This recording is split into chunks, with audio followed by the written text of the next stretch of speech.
આજ રોજ લોકો વ્યાજના વિષચક્રમાં ફસાઈને લોકોના જીવન બરબાદ થતા હોય છે. એવા ઘણા કિસ્સાઓ પણ ધ્યાને આવતા હોય છે. તેથી ઊંચા વ્યાજે લોકો લોન ના લે અને નેશનલાઇઝ બેંક હોય અથવા તો જે ધિરાણ આપનારી પેઢી હોય એમાંથી જે કાયદેસર લઈ શકાય એટલું જે વ્યાજ લઈને જેથી ધિરાણ મળતું હોય છે એ કઈ રીતના મળી શકે, ઉપરાંત સરકારની વિવિધ એવી કઈ કઈ યોજનાઓ છે કે જેમાં અલગ અલગ વ્યવસાયો માટે લોન આપી શકાય એની લોકોને જાણકારી મળે એ માટે એક જનસંપર્ક કાર્યક્રમનું આયોજન મહેસાણા હેડક્વાર્ટર ખાતે કરવામાં આવેલું હતું. જેમાં વિવિધ બેંકોના પ્રતિનિધિઓ પણ હાજર રહેલા. એમણે ખૂબ સારી રીતના તમામ યોજનાઓની માહિતી આપેલી.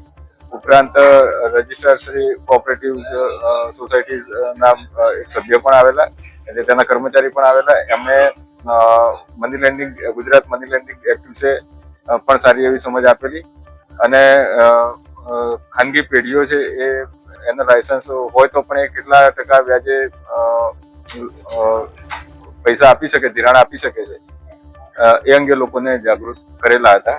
આ ઉપરાંત લોકો વ્યાજખોરોથી કંઈ ત્રસ્ત હોય તો એમની રજૂઆતો પણ સાંભળવામાં આવનાર છે. જે પ્રમાણે લોનને પ્રશ્નને લઈને જે પ્રમાણે શિક્ષણનો ત્રાસ વધી રહ્યો છે, જિલ્લાના જે અધિકારીઓને શું સૂચના છે?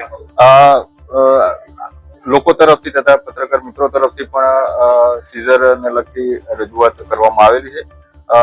મારી બહુ સ્પષ્ટ સૂચના છે કે કોઈ પણ જગ્યાએ આ રીતના વાહનો ઉઠાવતા હોય તો ફેમિલી મેમ્બર બાળકો સાથે હોય અને આ રીતના રોડ પર ઉતારી દેવા બિલકુલ યોગ્ય નથી અને આવી કોઈ પણ ફરિયાદ મળે તો તેમાં બિલકુલ કાર્યવાહી કરવાની રહેશે. સાથે સાથે રિકવરી એજન્ટ તરીકે કામગીરી કરતા હોય તો એમણે એમના આઈ કાર્ડ અથવા તો કોઈ પણ ઓથોરિટી લેટર એ પણ સાથે રાખવાનું રહેશે.